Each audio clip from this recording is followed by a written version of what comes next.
So, good evening, everyone. Like I discussed a little bit earlier, we're going to be talking about email today. We're going to be talking about the difference between reply, reply all, and forward. These are all essential items that we're going to use in the workplace to receive email, to communicate through email, which is still in the workplace a very common form of communication, especially in today's world. Everything is really done as a collaboration. There's not a lot of work that you do independently. You're often collaborating with other people. Maybe it's your boss, maybe it's people that you work with.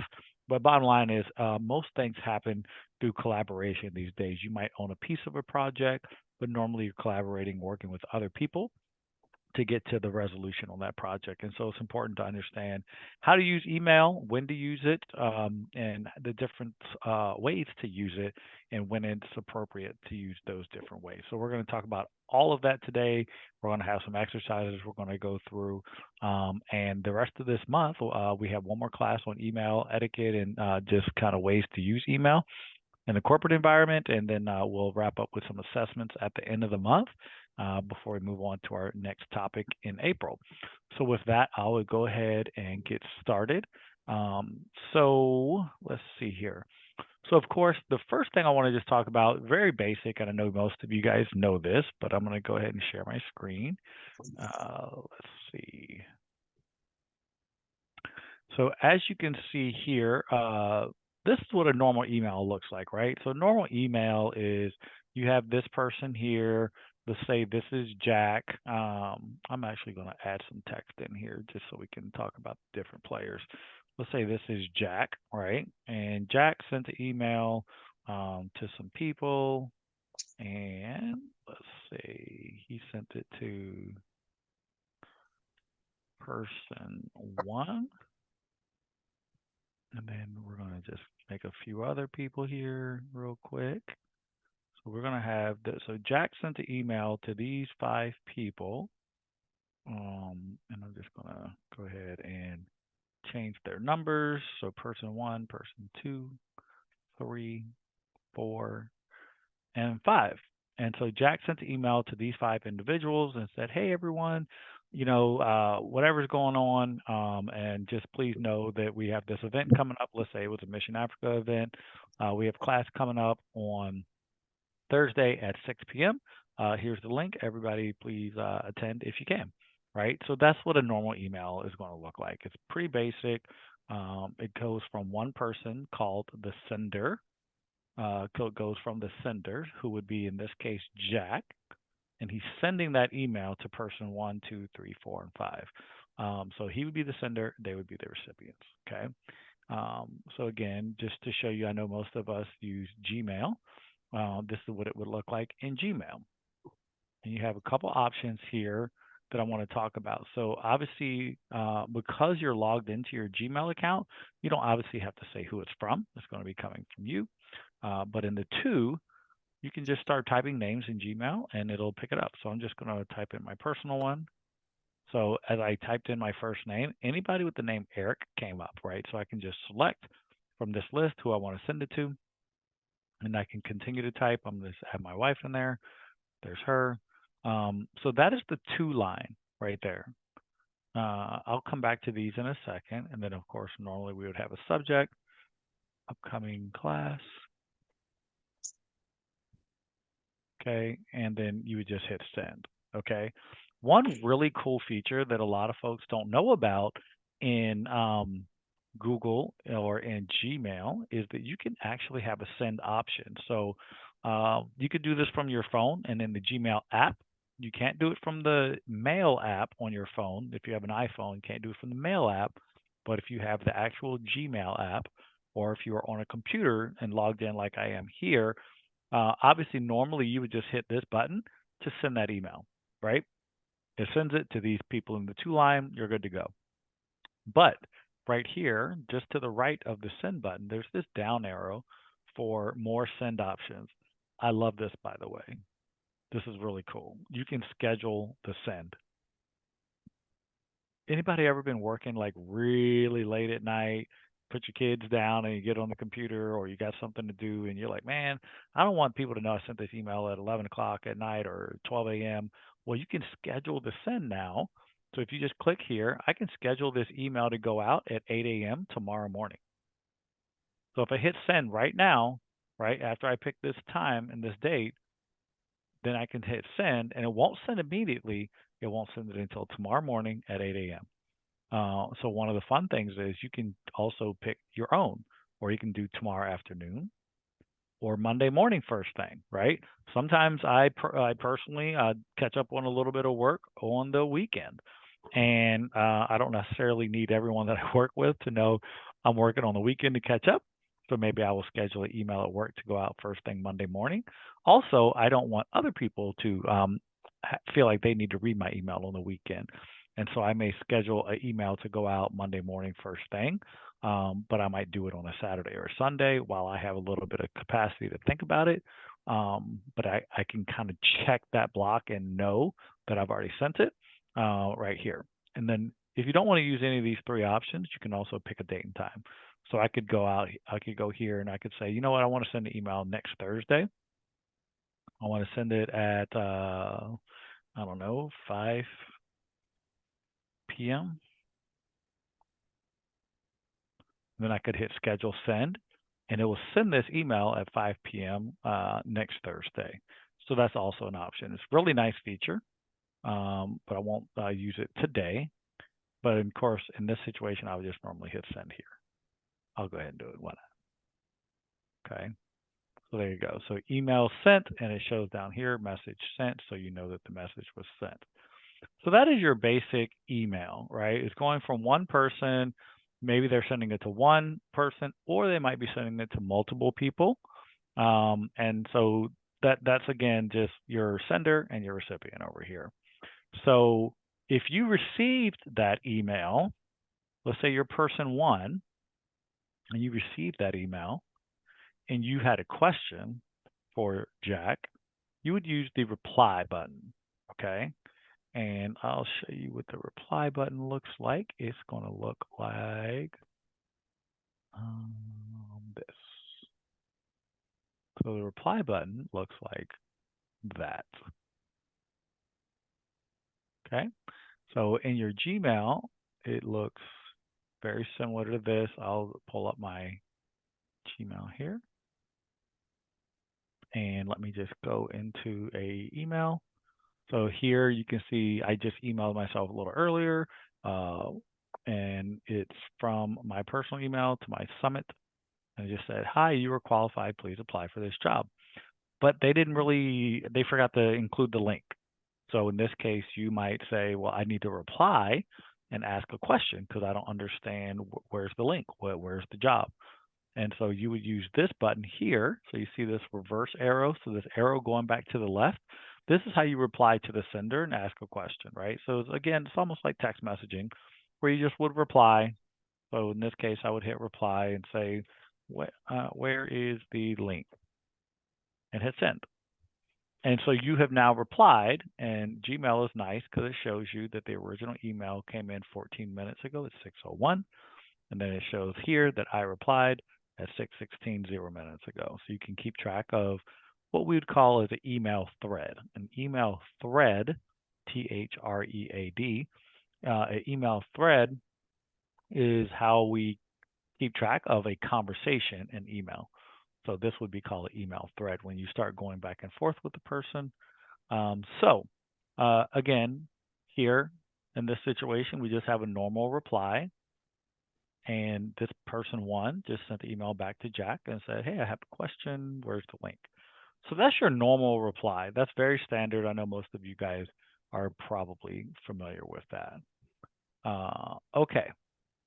So I want to talk a little bit about these different options right here.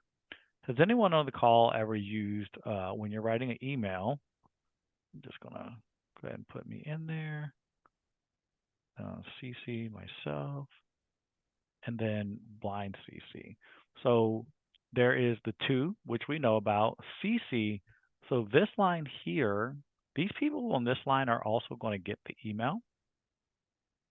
Just add Erica. Okay. So in this case, Erica here, my wife's SSA email, is the person I'm emailing. And then I'm copying my personal email here. So when you copy or carbon copy, so that's what CC stands for, this person is also going to receive the email, but a carbon copy means that there's no expectation for them to actually reply to that email. Okay. So it'd be like if your boss asked you to send someone an email and said, hey, I need you to reach out to this person and coordinate to get something done. You might email that person, but they will be in the to line. So you're expecting them to reply. But the CC line, also known as carbon copy, the CC line is you may put your boss in there because you want your boss to know that you did what they asked you to do. And so you're copying them. They're not expected to reply or have any input. You're just copying them to let them know that, hey, I'm working on this project. They don't need to reply or anything, but hey, I did email this person and now they're on the thread. So they can see the conversation, but they're not expected to reply. So that's the CC line. We got the to line. And then down here, we have the blind carbon copy. Has anyone ever used blind carbon copy in email? BCC.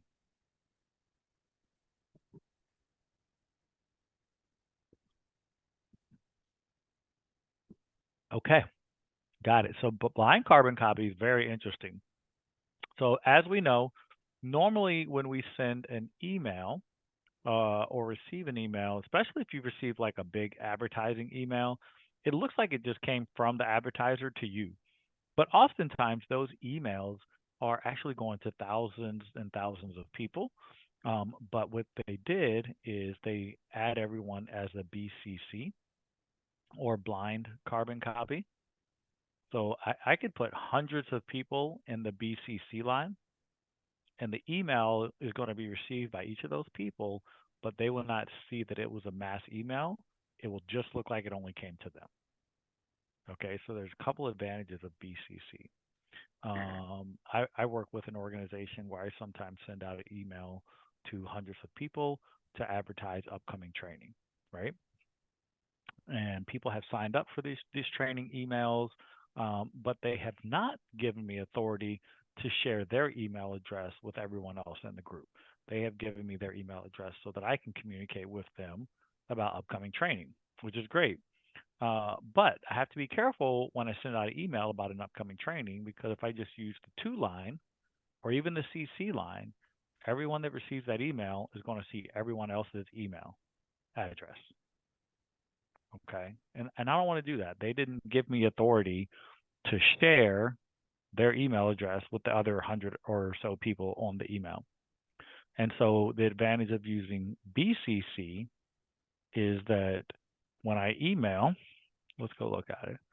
So I'm going to do info at, I'm going to do Eric myself. I'm going to do my personal email. I have a couple emails there. So I'm going to say, hi everyone. Here is your special offer. You are the only person that is receiving this special offer today. Click here to receive your prize. Okay, so the way that this email is written, and I'm just being shorthanded here, it sounds like you're the only person that's going to get this email, right? Just the way that it's written. You are the only person receiving this special offer today. Click here to receive your prize. So you feel special. But notice that it's actually going to 3 people, everyone in the BCC line. Okay, so again, when I'm going to go to this account here, info at Summit Support. I have access to this email, and I'm going to open the email, and you're going to notice that when I open it, it won't show the other 2 emails that received it. Okay, so let's do it. So I'm going to go ahead and hit send. Close everything out, and let me open up a new one. Go to info. Eve. Okay. And then here is the email. So it says, hi everyone, here's your special offer, right? And I can go here And notice it doesn't show me anyone else is on the BCC line. But we just saw that I emailed 3 different email addresses this email. So BCC is very helpful when you are communicating with a large group, but you do not want to disclose everyone else's private email address. Does that make sense? Any questions about BCC?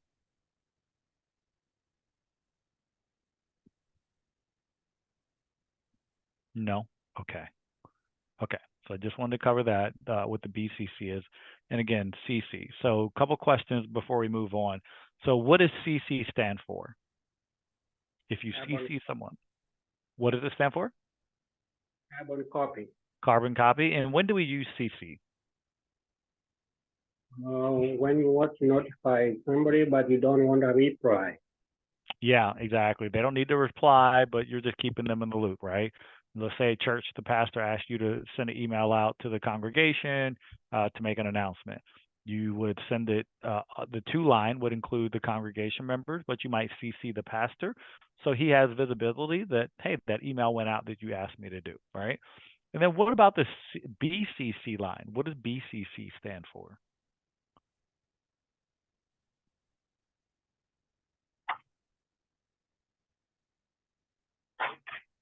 Anybody? What does BCC stand for? BCC.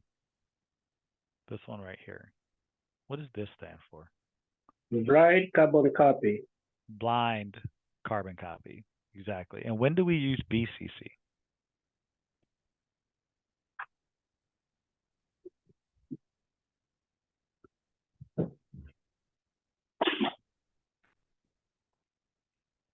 Anybody? When do we use BCC?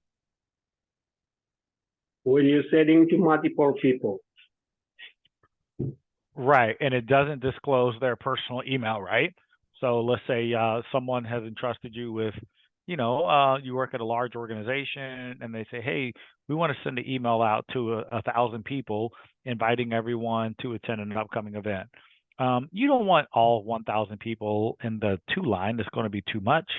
So you put them in the BCC, and then everyone receives what looks like is an individual email to themselves, but it really did go to 1,000 people. So BCC is really good for that. Okay, perfect. Let's go back over here. All right, so let's see. Just looking at my little curriculum here, make sure I didn't miss anything. Okay. So sometimes we have email conversations with multiple people. For example, a manager may send out, and I'll go ahead and click on my next slide. A manager may send out an updated job schedule to a team or a group of people, may want to make plans to meet together.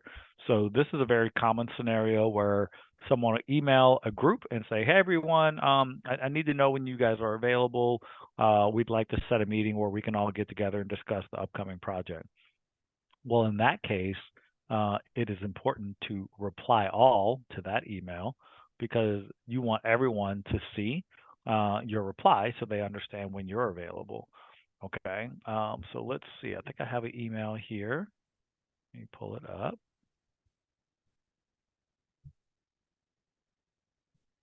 So here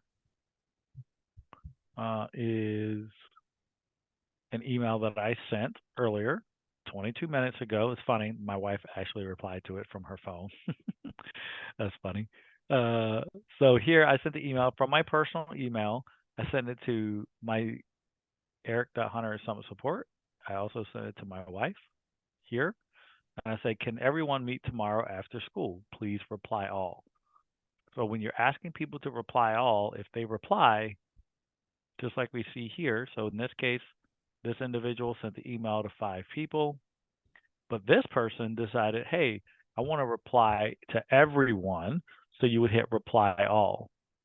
So reply all would look like this. It's normally 2 of those together. Okay. So it would look like this on your email. I'll show you here. So here we have reply, and here we have reply all. So you guys see the difference there? We have reply, which is one left arrow, and we have reply all.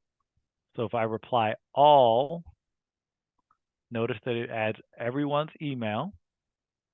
So there's 3 people going to get this email now, come replying to the entire thread. Yes, I can meet tomorrow right after school. I'll be there at 3 p.m. And you hit send. And we can see that 0 minutes ago, I said this. And who did it go to? Eric Hunter 4, Erica Hunter at Summit Support, and then Eric Hunter at Summit Support. So it went to 3 different email addresses, and that was a reply all. So again, reply all is very nice when you are trying to coordinate a small group of people. Keyword there, by the way, is small group of people. You do not want to try and coordinate, 30, 40, 50, or 60 people on a reply all message. It can get out of control, just to be honest with you, because who wants to get, if someone sends an email and asks 60 people if they can meet tomorrow and everyone replies all, easily in a day, you could get 100 emails just from that one email. And everyone replying, yes, I'll be there. No, I won't. Yes, I'll be there. And so you don't want to use it in that case. But when you have a small group and you're trying to coordinate a project or time to get together, reply all is completely necessary. And it's efficient because you don't have to send individual emails to everyone. When are you available? When are you available? When are you available? Okay. So this is reply all right here. So one person sends email to 5. This person here at the bottom replies to the main sender. But then when they hit reply all, their reply is also going to the rest of the recipients, okay, of that email. So reply all is extremely helpful. But remember to be careful, like I was mentioning with reply all, because reply all does send an email to everyone who received the initial email, so the entire group.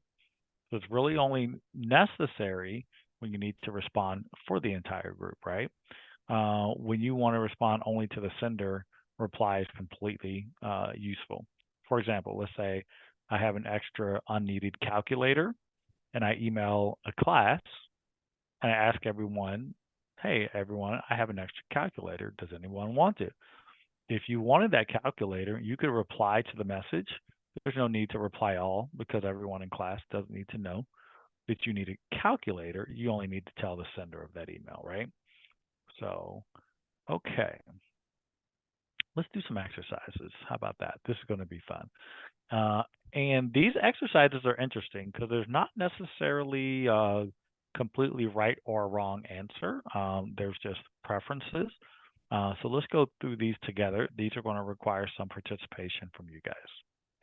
So, email number 1. I want your guys' input. Should we reply or should we reply all? Okay. Dear class, someone left a large red coat in the lunchroom.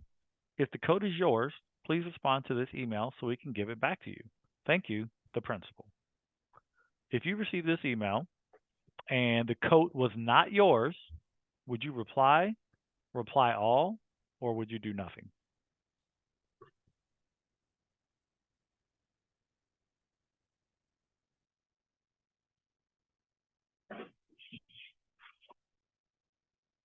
So again, this email goes out to a large group of people. Would you reply to the principal? Again, it's not your coat. Do you need to reply, first of all? If it's not your coat, should you reply? Do you need to reply to this message if it's not your coat?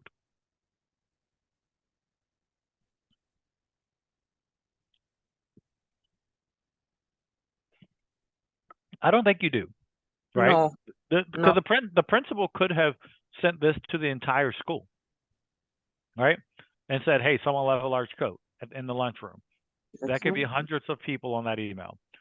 So if it's not yours, you don't need to reply. But in this case, let's say it is yours.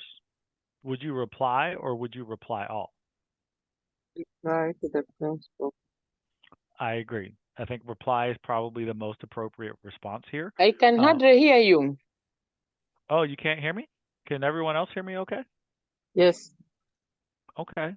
You might need to turn up your volume on your computer or your phone. I'm not sure what you're using today. Mine is full. And I was hearing you before, but now I can hardly hear you. Oh, And okay. volume is all the way up. Okay. Okay. 1 second. Let me just check something. Make sure that my yeah. Okay. Let's can you okay. Okay. Yeah. I'm not sure why that's happening. Everyone else can hear me okay? Yes. Yes. Okay. Okay. Okay. Maybe log off and log back in on Zoom if you need to. I'm not sure why you cannot hear me good. Okay. Okay. So in this case, yeah, I would say that a simple reply is fine. In this case, no need to reply all. Okay. All right. Let's look at the next one. So this one's from Hassar, and it's saying, "Hello, Javier, Mai, and Tom. We need to meet to work on a project. Can you meet this weekend, and what time can you meet?" What do we think is most appropriate? Hassar is writing an email to a group that he sounds like is working on a project together, and he's asking everyone, can they meet this weekend, and if so, what time? What would be the appropriate response? Reply or reply all, and why?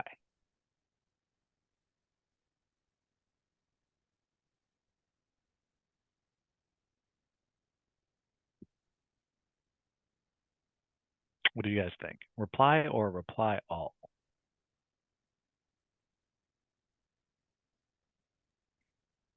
Reply all. Mm-hmm. I think so too. I think it'd be most necessary and most appropriate to reply all in this particular case because you are responding and you want everyone to see your response. Because if you respond and say, yes, I'm available Saturday at 3, from 3 p.m. to 8 p.m., the next person is probably going to reply all and say, I'm also available during that time. And then maybe the third person responds and says, I'm not available that entire time, but I am available from 3 to 5 p.m. So now Hassar has enough information to go ahead and schedule that meeting because he knows everyone is available from 3 to 5, but some are not after 5 o'clock. Okay. So in this case, yeah, reply all is completely, I would say, the most necessary and appropriate answer. All right, email 3. So here we have, hi, Hassar, Javier, and Mai. Our project is done. Can someone print it before class? I don't have a printer. So Tom doesn't have a printer. He's emailing 3 people and asking someone to go ahead and print it. What will be the necessary reply here? Reply or reply all? And what are your thoughts on why?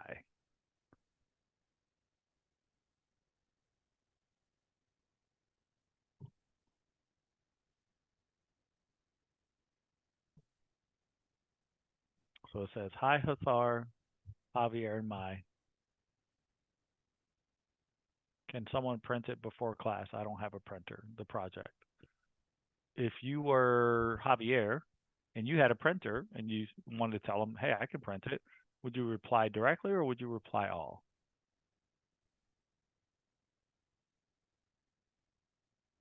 Direct to the person. Reply all. Yeah, I think the most appropriate in this case is probably reply all, right? Because that's going to tell everyone else that let's say you're Javier and you reply all and say, hi, Tom, I have a printer. I'm printing it now and I'll bring it to class. That lets everyone else on the email thread know that they don't need to worry about it. It's been taken care of. Okay. So I would think that that would be the most appropriate in this particular situation. I think we have one more. Yeah. All right. Email 4. Hello, class. We have a test next week. Please email me if you need help studying. Sincerely, the teacher. All right. What do we think here?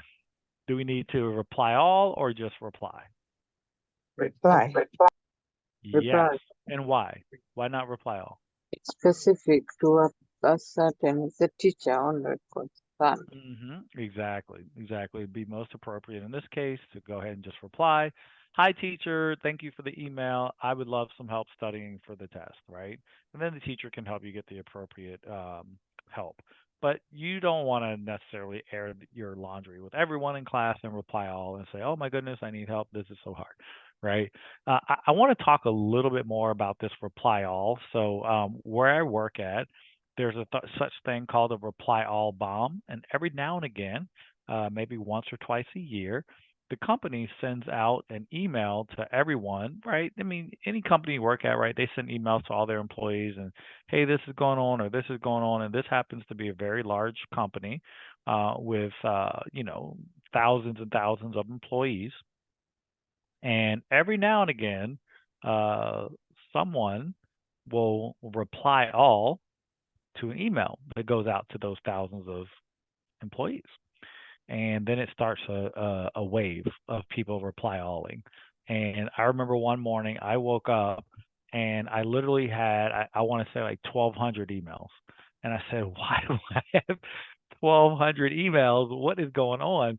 Well, it's an international company. And so somewhere in the world, everyone had just started replying all to these emails. And it just became like kind of a joke. So everyone reply all, yes, reply all. They weren't even saying anything. It was just reply all. And I woke up, and I normally have a pretty clean email box with less than 10 emails in it. I wake up one morning, I have 1,200 new emails, and I was shocked. It was pretty crazy. So you got to be careful with the reply all because everyone is going to get it on the email distribution. So the larger, I would say the list of people receiving it, the more cautious I would encourage you to be on using reply all. I don't normally use reply all if there's more than maybe 5 or 10 people on an email thread. Normally, you don't need to do that. Another good example of when not to reuse reply all, if you're going to how do I say it? If you're going to talk a little smack about someone, let's say email goes out and says, "Hey, we found a jacket in the lunchroom, and this email is going out to all the students. Please reply and let us know if it's yours." You don't want to reply all to the principal, right? And everybody's getting it, and say, "Hey, I bet you it's Jack's. Jack always loses his stuff. He's pretty irresponsible, and he's lost like 5 jackets this year." Well, Jack just got that email because you replied all, right? Has anybody ever made a mistake on a reply all? I know I have, and it's not fun. Because one of the things about email, in most cases, once you send that email, you can't bring it back. It's gone, and everyone's going to get it.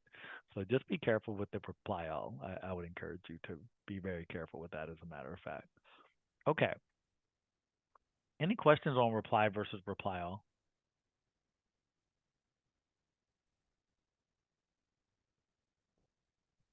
None? Okay. Perfect. And then the last thing I want to cover is a forward. So a forward is when you receive an email. I'll just make a quick example here. So here you can see, let's do a forward.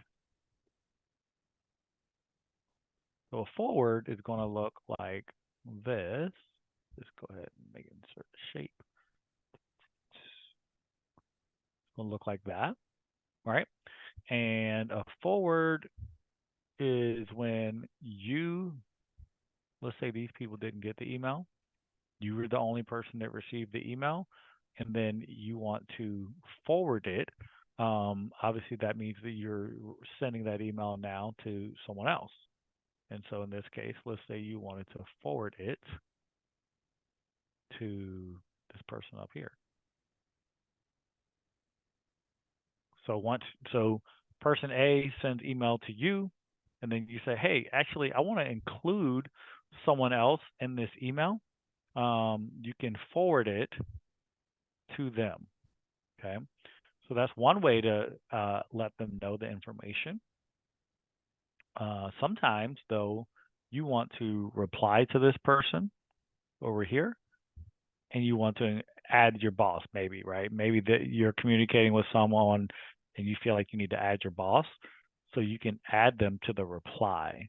So that's not a forward, so you're replying, but you're adding people to the email thread because you want other people to have visibility on the situation that might be going on. So a forward is very easy, very intuitive. So here, again, we have an email that went to three people. And again, up here, you have reply. But over here, what do we call this? Anybody remember what we call this from previous class? The three dots? What do there's a nickname for that.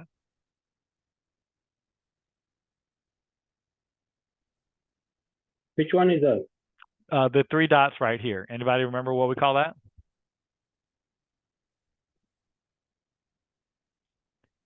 We call this the hamburger. That hamburger. Yeah, the hamburger. Right? That's how I remember it. And because it's always got the three layers, right? So you got the two pieces of bread and you got something in the middle. So that's in the tech world, that's what they call this. So there's extra menus here. So we obviously see the reply, which is the thing you're going to mostly use in email. But if you hit the hamburger, you also have an option to forward. So that's going to take the email that you have. So this is the email, the original email, and now you can forward it to someone else. So you just put in their information, and now it's going to forward that email. So let's say a good example of this might be that you received an email from, let's say, Mission Africa. Let's say you got an email. Let's see, about free computer classes coming up. I'm just looking for one. You know what? I think I might have it over here. Free computer class.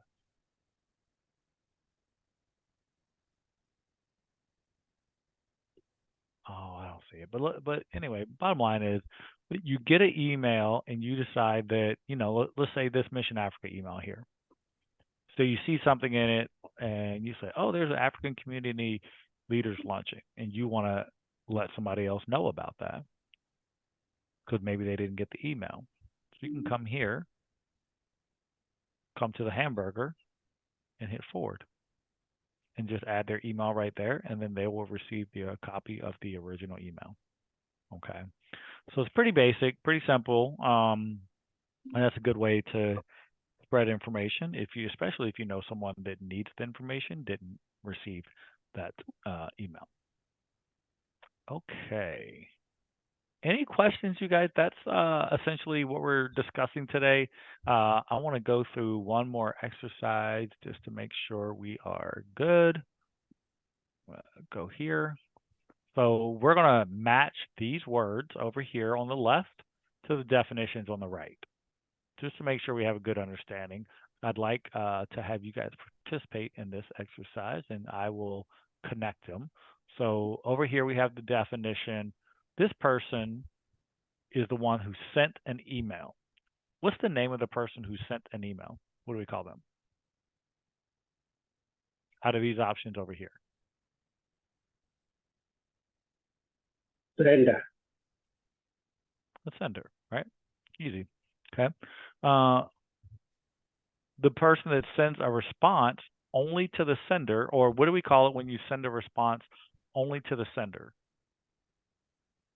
Do we call that reply all, forward, or recipient? So you are only when you only send a response to the sender of an email, what are you doing? Recipient. Well, so in this case, it's an action. So you send a response only to the sender. What is that called? If you receive an email. So let's look at this third one to be clear then. The person who receives an email is called what? The recipient. Yep. Mhm. If you send a copy of a message to another person, what is that called? When you send a copy, that's a forward, right? So we got two answers left, reply and reply all. What is it called when you send a response only to a sender? Reply. That's Reply. reply.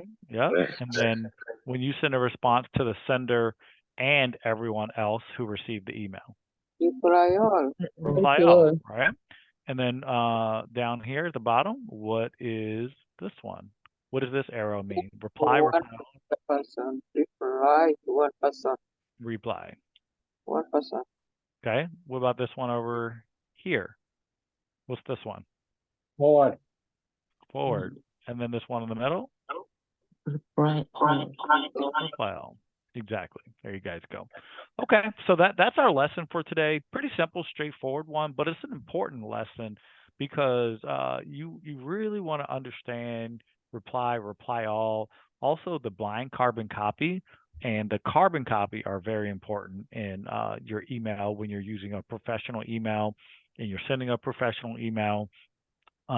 Sometimes when let's say I apply for a job through an email and I email someone and I send them my resume, and maybe I told my wife like, hey, I want to apply for this job later tonight, and I stay up till 11 p.m. and I'm like, cleaning up my resume and everything, and then I send that email at 11:30 p.m. at night, right, to the manager, and I say, hey, I've applied for the job. Here's my resume. I'm excited to hopefully work with you guys.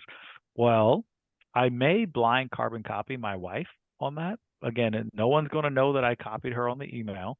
But why would I do that? Because it's going to allow her, she's going to check her email and say, hey, oh, I saw that you applied for that job. That's awesome, honey. I hope you get it. Something like that. So it's just a way to keep people in the loop. Also, without everyone knowing that you are necessarily keeping someone else in the loop. So again, a very useful function. Not trying to hide anything, but it just allows you to, incognito, keep someone else in the loop that maybe someone else is not their business, to be honest with you. Oh boy. All right, I'll open it up for questions at this point. Any questions on anything?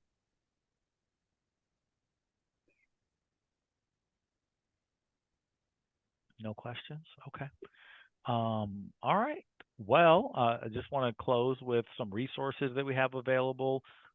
Feel free to take a picture of this screen or take a screenshot on your phone if you're on your phone, or take a picture of this. We do have one-on-one options available for anyone at Mission Africa on Tuesdays and Thursdays. You guys can sign up using these QR codes. If you don't know how to use a QR code, don't worry about it. You can also book with Ellie, who is our in-person trainer. If you walk into Mission Africa or you are there for any of our in-person classes on Tuesday or Saturday. Or did someone have a question? You mentioned something to do with hamburger. I didn't understand what that means. Oh, the hamburger. Yeah, let's look at that. So the hamburger. So when you have an email here, so I have the email, so you have the reply right here, but you don't have the reply all and you don't have the forward. So to find the reply all command or the forward command, you have to go to the hamburger, which then you can see it says more. Let me zoom in a little bit for you. So when you click on the hamburger, you get the options to reply or forward. And then there's a couple of other options here also. You can print the email, you can delete the message, you can report it as spam. So you could tell Google like, hey, this is spam, or this is a phishing attack. This is someone trying to steal my information. You could translate the message. So there's a lot of options under the hamburger. So I always tell people if you're doing something and you don't know where the options are, you can always go find the hamburger, and that's where most of your options are going to be, right here. Does that help, John? And let's say you got an email like this. A reply all is also under the hamburger, right? So I'm sorry. Here, see, reply all, or forward. So the hamburger is where a lot of your options are going to be. Okay. Okay. So yeah, again, I was saying, you can also call Mission Africa at 253-344-1894, and you can book a one-on-one with Ellie. Ellie, you can even make a phone call.